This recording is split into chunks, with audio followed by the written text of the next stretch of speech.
Welcome back. We're talking about the Finance Bill 2024. Institutions and individuals have the next 2 weeks to make their presentations and their views known to the Finance and Planning Committee of the National Assembly. We're back with my guests now. Raymond, we speak a lot about financial inclusion. What does that mean, and how would that be affected, either positively or otherwise, by some of these proposals? Is it a good thing or a bad thing? When you talk about financial inclusion, it just means individuals and businesses being able to access financial services easily, and then also affordable cost, and also with dignity. So when we move back to transacting in cash outside the formal systems, we now claw back the gains that we've actually been able to move this country. Because you remember... Where are we at now with financial inclusion? Yes, currently we are past 83% financial inclusion. And we've moved since 2007, we were at roughly 27%. So we've really moved. What we mean is people are able to make payments at their convenience. People are able to access loans. People are able to take insurance. People are also able to invest and save. So, like my mother, now I can be able to send money to my mother directly on her phone. I don't have to pass through intermediaries. Yes. So the dignity is what I'm sending my mother. No third party gets to know what's happening. Now, I have a challenge. I need 3,000 from a financier. I don't have to go through many channels like what we used to do, where you have to have recommendations, being able to use third parties to actually know exactly what you are looking for, why you are looking for this financing. So we've moved there. We've moved to systems where just at my personal level, I can be able to engage with my bank. And that's because those transactions are affordable, right? Yes, affordable and dignity, and then also they're accessible. So you do it night or day, because, our banks don't operate at night. But now when we move back, it means we can only operate during working hours. Some, like on Sunday, public holidays, we can't actually be able to now access this when we make it that expensive. So that's what we are... Even like the Hustler Fund. Hustler Fund works because of financial inclusion. People are able to access data on the transactions that you do. So even your credit worthiness is actually demonstrated through these formal systems. We claw back that, then we get ourselves into an ecosystem that can be able to help our country. Again, through financial inclusion, we've been able to increase employment opportunities within the country. And when we draw back on this, we lose employment. And ultimately, as my brother Edwin also said, you actually lose revenue from the formal systems. When you go cash, government can actually be able to monitor. Again, we are grey listed currently. What that means is our payments system in the country can't be able to be monitored well. And yet we've moved to this 83% financial inclusion. Now, when we bring in heavy cash, it means we just mess ourselves. We can't even get out of the grey list. And we make Kenya a very expensive destination to be able to do business, like for our investors. Speaking of investors in the manufacturing sector, so talk to us. We've seen some interesting things about the cost of unga, daily goods and items, bread, cooking oil, milk, detergent. How is it that these will cost more because of those proposals in this bill? I'll give you two examples. Let's start with cooking oil. Everybody uses cooking oil. They have introduced in this bill 4 new taxes. On cooking oil? On cooking oil. Okay. Over and above others like 6 or 7, right? These 4 are 25% excise duty on what we call CPO, crude palm oil. So once you import the crude palm oil from Malaysia or Indonesia, 25% excise. You process the crude, you get the cooking oil. On the final product, 25% excise. Okay? Now, the tragedy is you cannot offset that because you have removed the offset mechanism. Okay? Because you import, you need to offset so that you reduce the cost of. But then there is another one, 10% excise on plastic packaging. That's the third one. Then there is eco-levy on plastics, 150 shillings per kilo. Now, a 20-liter jerrycan, Mutungi, is 1 kilo. You add 150. You add 25% excise on the crude. You add 25 on the finished product. You add 10 excise. Now, the cooking oil, ex-factory prices, raised by over 70%. Guess what? That cost will be loaded on the final product in the shops. So Wanjiku has to pay for it. And what you're telling the policymakers, because sometimes I think they forget, you do not tax a product or companies. What you do is to tax mwananchi, because that cost becomes the cost of the product. So many people will not be able to afford the cooking oil. Now, the argument is that you are doing this to encourage the production of oil seeds. All right? Yes. Now, and that will help the farmers. Help the farmers. Yes. And we are for that. That's been the argument. And we are for that. Yeah. First of all, palm oil. Uganda, we are where Uganda was 20 years ago. Uganda has been working on planting plantations of palm oil for the last 20 years. Uganda only harvests or only produces 60,000 metric tons of edible oil. Now, Kenya demand is 900,000 metric tons. So after 20 years, and they have plantations, over 60,000 acres of palm oil, Kenya says, okay, we're going to do sunflower and canola, and it's all good. And you're saying, because we need a runway, we need a transition, come sit with us. And we have a program called Agriculture for Industry, Industrial Agriculture. And we already started working with farmers. But you need millions of acres to be able to replace whatever you're importing. The palm oil. Yes. Palm oil is actually the most used, vegetable oil in the world, because it's for the poor. It's very cheap. Yeah, and it's not just for cooking oil, but it's for other products like soaps, right? Soaps. Yeah. Confectionery. Yes. All these other products. Right. Mama chapati, mama mandazi, mama samaki. All that, they'll have to pay for that. All right? Now, what will happen? By the time, if it goes as unchanged, you'll be able to get a cooking oil, a mtungi of cooking oil from Egypt and land it here cheaper than you can make it here. So what will stop So what does that do to manufacturers? You become a trader, because you can import and come and sell. Why would you bother to process and run factories? Or you uproot it and put it in a neighboring country and then bring the cooking oil. So it's not that investors have no options. Options, it's not like before. Options are there. But before we get there, we're telling our policymakers, don't make these policies in a vacuum, in a dark room. Come, we'll take you to the factories. Come and see what happens. Because many of them have never been to any factory. And you tell them, please come and see what manufacturing value addition is. How many millions of acres of land will you require to plant sunflower? How long will that take? And we are saying, educating farmers as well, getting them the right seed. Yes. And we want to support, right. But then you have to create a runway. Let me give you another example. And, it's a good example because, Kenyan women associates with that. It's the diapers.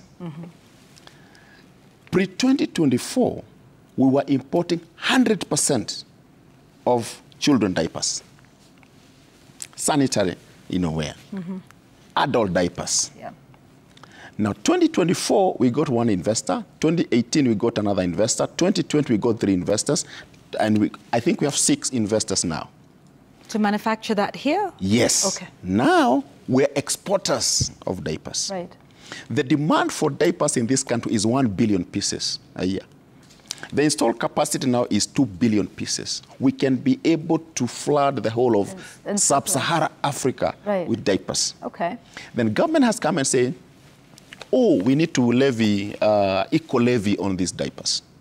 We went to National Treasury and said that we actually have an opportunity for you to make 3 billion shillings from the diaper business. How? Remove the diaper business from exempt status to VAT status so that they are able to claim their input VAT. Okay. And in so doing, you'll make 3 billion.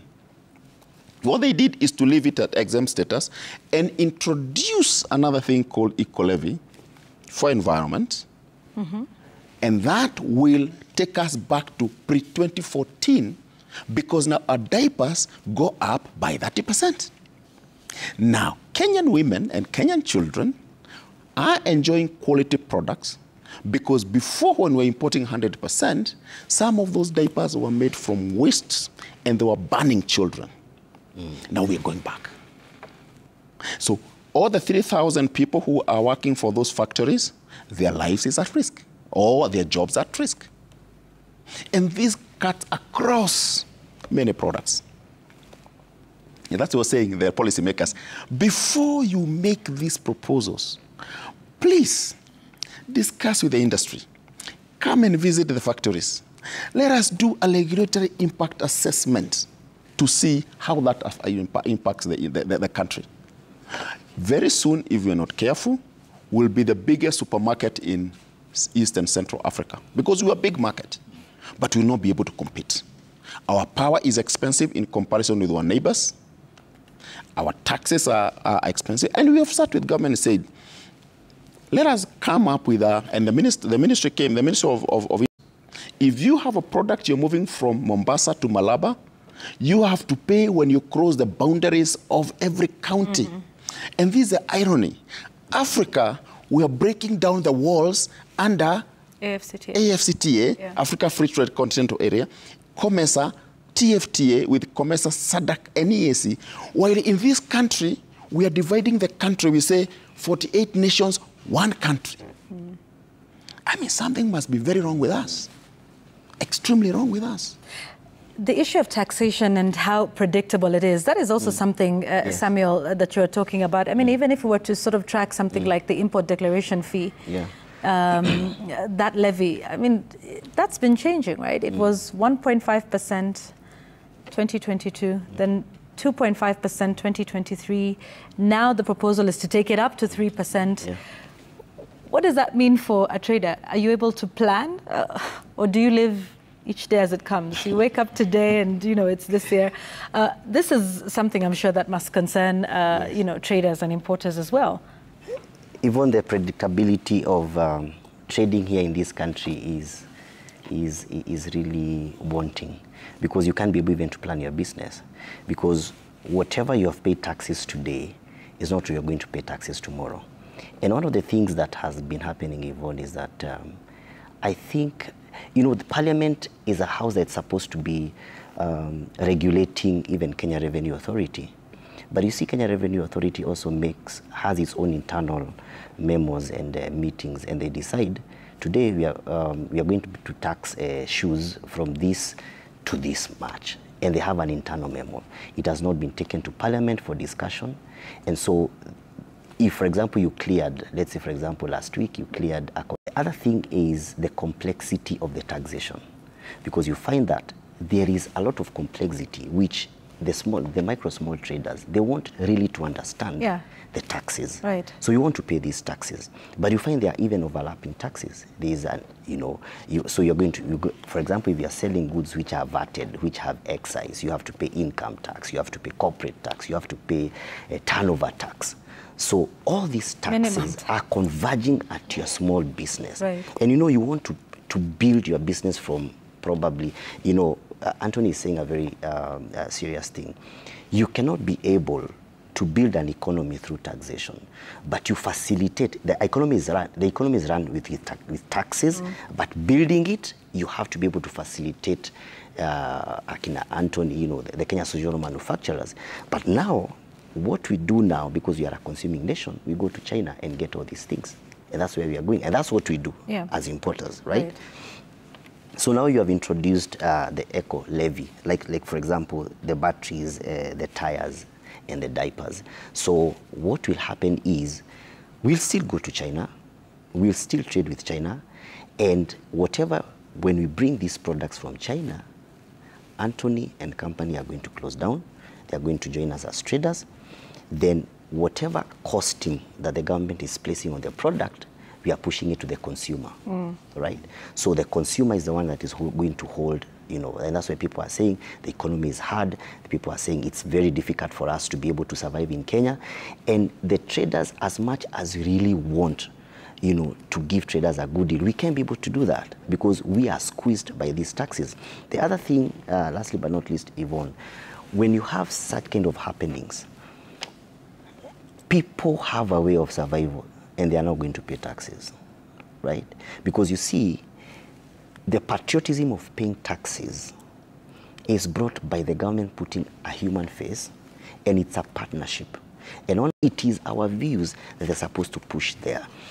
Because if they don't put our views there, then what is the rationale of this public participation? So they have come, we have given them our memorandums, especially on, let's say, for example, we also did on the oil, because you see, when you tax these consumables, when you heavily tax on bread, you heavily tax on cooking oil, you heavily tax on diapers, you see. So when you heavily tax on these consumables, what will happen?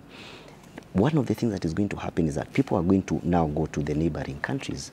You're going to see a lot of influx of imports from Uganda, influx of import from Tanzania. And so Tanzania is not having these punitive taxes. Uganda is not having these punitive taxes. So as we say ourselves that we are the East African economic giants, we are going to go down. And what will happen is our neighbors now, we are going to be taking products from our neighbors. And we are also going to migrate to our neighboring countries, set base and sell things in the and then send things back. Edwins, you know, I was looking at, you know, what it costs to purchase a vehicle, you know, a PSV vehicle.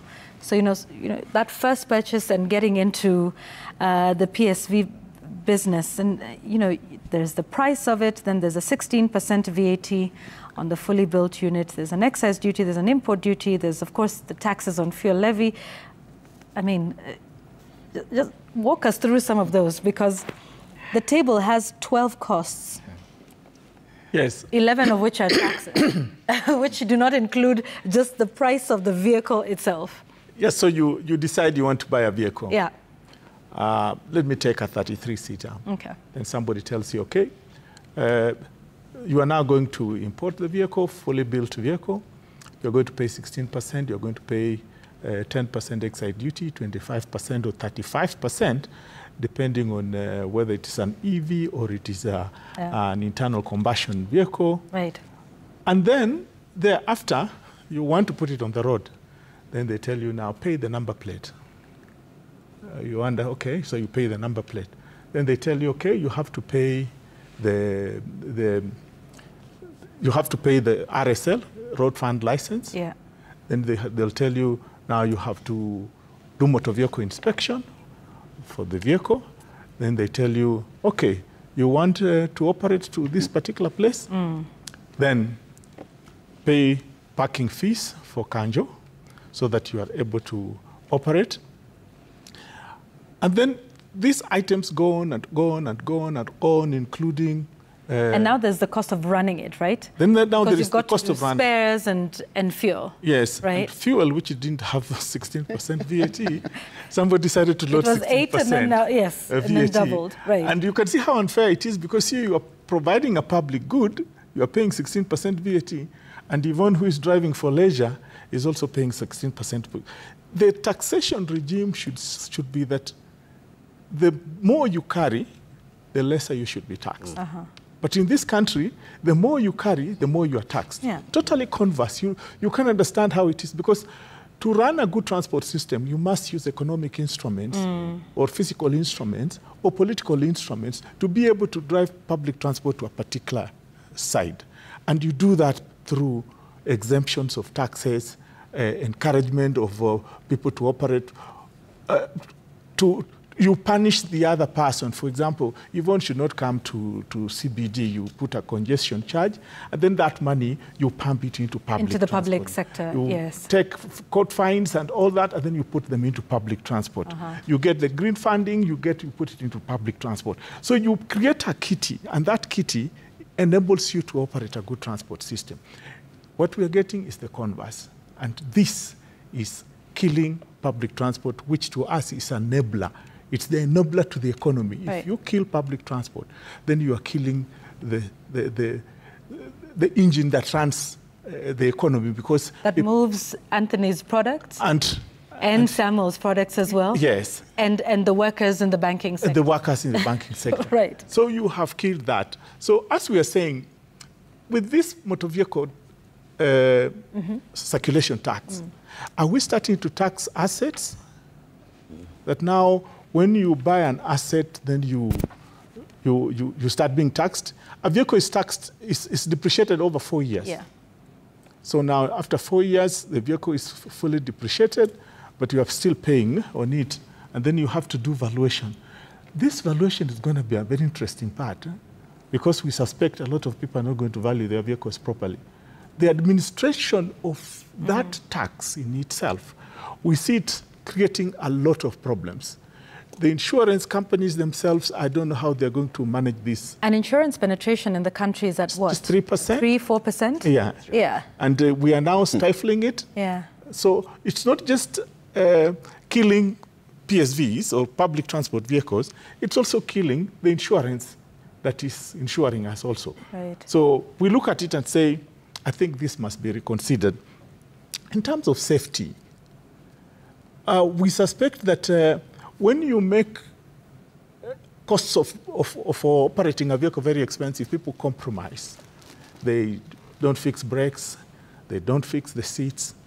The drivers, because they are on target, will drive longer times to be able to get the money. For example, the vehicle that you have loaded all these costs plus this the motor tax, vehicle tax, yes, has got to do a comprehensive insurance. And that insurance has got to be put as part of the cost of operating that vehicle. So badala ya skodi kama 10 utafanya ngapi kwa siku? Utaongeza kidogo, 13, 12. Okay. And so that you are able to. And you can see already there are vehicles now that are doing 450 kilometers a day to try and pay up the leasing costs. And that is not sustainable. Sometimes it is done using one person. A person drives from 5 o'clock to 10 o'clock. I think I saw a clip of that kind. And when you see that, you start saying, what's the safety like? How about the mental health of these people? Right. Are we giving decent jobs to this country? Or are we just allowing people to work? And you know, the irony of what you're saying, Edwins, is if safety is compromised, but insurance is up and people would move from comprehensive to third party, that it means even if they get into a spot of trouble and yet the insurance does not cover everything, then it's a vicious cycle, isn't it? Of people running away from comprehensive, but then again safety as a result of that is compromised, and therefore insurance and... Actually, I fear for the bankers, because you have financed an asset. This asset ought to be comprehensively insured. Yeah. Now people are tinkering between how will they deal with their asset if they have got to do a recovery of that? There's going to be big money lost from the bankers.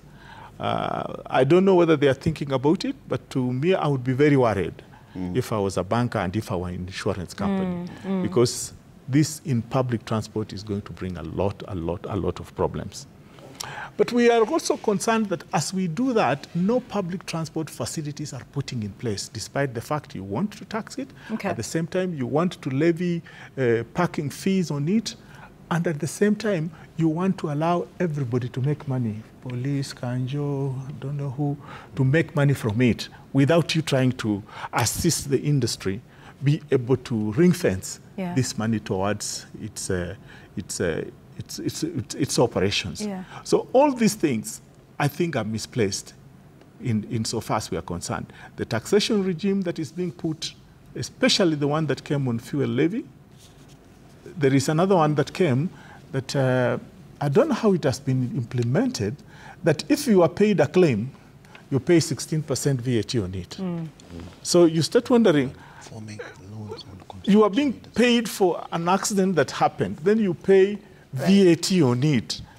How is that thought process? And remember, insurance is supposed to restore you to the condition. It's not a profit. Restitution. It's not a profit-making. It's not a profit-making. Right. Yeah. And those are the things that you start wondering, what is happening here? And it's interesting, gentlemen, because I want us to talk very quickly then about one other thing, which is green bonds, and then we'll get into this current Finance Act. And the whole idea of public participation, because I think in my entire career of covering this, we were more engaged with the Finance Act 2023 than I think we ever have been as a country. And we'll come back and talk about that and what that meant and what your hopes are for this current exercise that we're engaging in for this current bill. But Raymond. We've been on this journey for the last 7 years on what we call Sustainable Finance Initiative. And what we are doing is just to be able to prepare businesses to move to this new phase of climate-sensitive investment and even business conscious. More now is to advise businesses. So our branches currently are actually business outfits. So on this tax that has been introduced on green bonds, and yet this is an area where agriculture sits, manufacturing also sits, because again, that's the convention of having manufacturing to be able to move to green. Again, public transport sits squarely there. Yes. You've seen when this tax was not there last year, so many vehicles have come on our roads, which are electric powered. Right. We have solar outlets across all our rural areas, and this is where this money is actually invested. Now, when we put this tax, no one will actually more production from our businesses and even households. Again, for households, including employed people, I'll use President Museveni's words, where he says there are subsistence farmers in Uganda. Then for me, I'll say there are subsistence employees in Kenya. Employed Kenyans only go for food, rent, transport, and clothing. Our income doesn't do anything more. Now, this is an area where even as employed Kenyans, we can be able to take space here and get into the money economy outside the subsistence employment that we are in. Now, this is a conversation we need to have with government. This particular tax, we wonder exactly where we are going.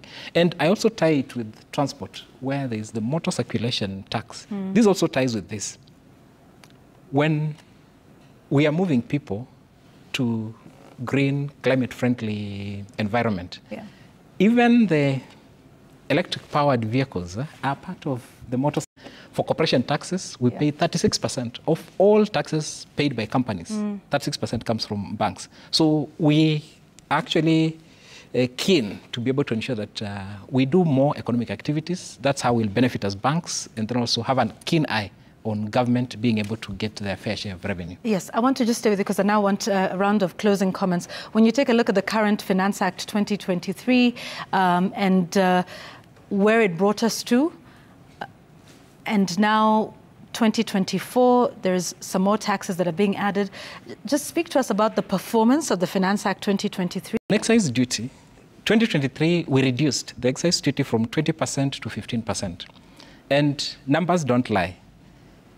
As banks, we increased our transactions by 26% just because of that increase from 20 to 15. All of 15%. Actually, for the first 9 months up to end of March, there was a shortfall of 15% of the targeted revenue. And that accounts for 72 billion. So we have increase in pay as you earn as rates. Then there's a very huge shortfall. Actually, for the very first time, there's been pay as you earn shortfall of 15%. So that just speaks to the aspect of reduce the rates. We'll actually be able to do more transactions. We'll even come to be able to put a threshold so that, like the housing levy, if 80% of Kenyans say no. Why should we proceed and actually be able to enact that into law? So public participation ought to count. And for now, I don't see much progress on that other than having a law in place to be able to guide that particular process. So more input and yeah. Are you confident that... So let me first look at 2023 right. Finance Act. It was consequential. And from an impact perspective, and in policy we always say, worry about unintended consequences. 2020, and we told you that this is going to happen. Now, we did a post-evaluation with the National Assembly and told them, we told you this is going to happen. It's happening. About a month ago, we were with them. We said, we told you it's going to happen. Now, we were with them today, and he said, gentlemen and ladies, we told you this is going to collapse the economy. It has already collapsed 3%. The demand of products has gone down by 30%. Because the more goods become expensive, you depress the demand. Our exports have collapsed on certain grades of products. Now, we did not do what you agreed. We hope, and he said, although we know hope is not a strategy, but we hope, even though we know it's not a strategy, that this time round, you will do the right thing. Not for us, but for Mwananchi. You do not have tax experts. Yeah. You don't have legal experts. You have zero chance of understanding that bill.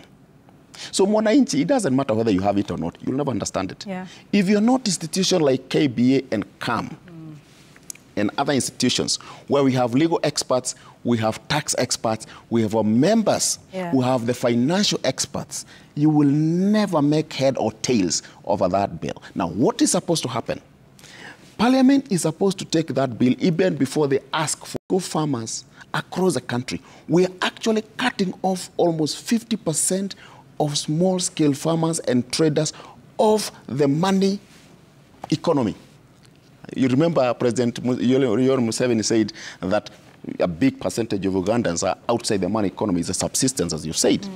Now, Kenyans, instead of getting into money economy, they'll be getting off because you need e-teams. If you don't use e-teams, you pay fine of 2 million shillings. Yeah.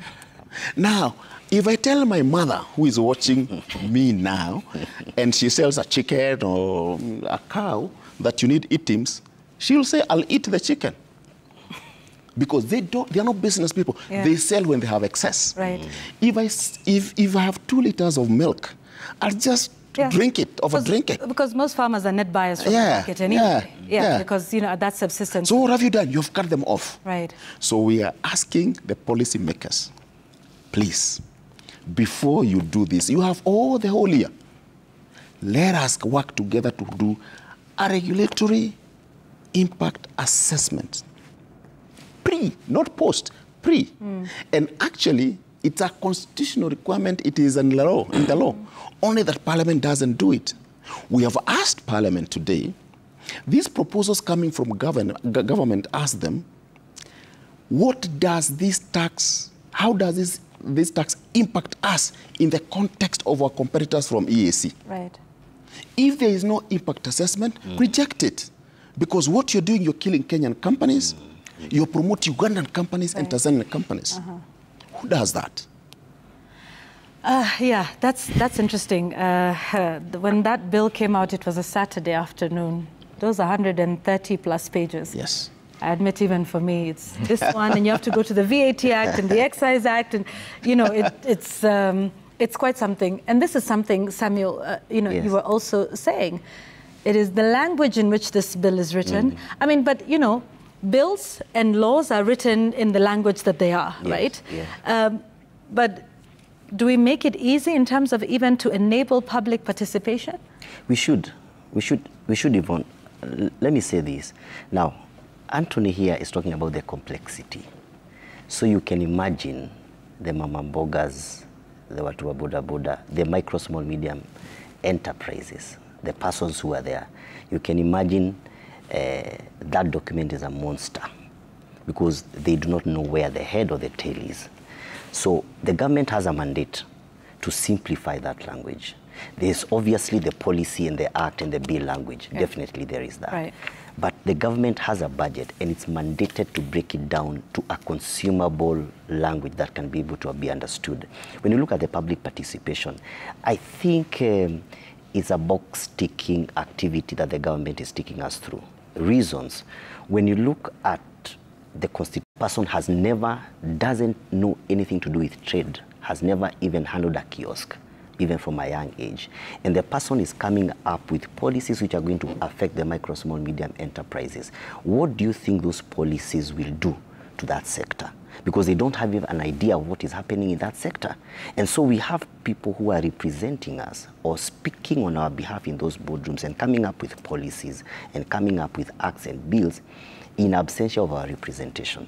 And that is why you find that one of the parliamentarians said today that I think they have 380 submissions against what population, right? So if, for example, you have only 380 submissions of a finance bill that is going to affect businesses for is being discussed, that is going to run for a whole financial year. So I think the government should be very serious on that. Then break it down to consumable information. Even because they also have a budget, even language, even other languages, you know, Kikuyu, Kijaluo, so that every person, even Kiswahili, right, basically the Kiswahili, be able now to connect this one with this one and to make sure that we understand. Even for us, it has to be broken down by the experts so that we can be able to know. Now, with that, you find that people are being taxed things that they don't know. And it is only when they encounter it, like the farmers. So you enter into a business, and KRA tells you, you owe us 20 million shillings, and you are a micro or you are a medium enterprise. And you're like, from where? You have not paid corporate tax, income tax. You have not paid excise. You have. And by that time, they tell you it's the law.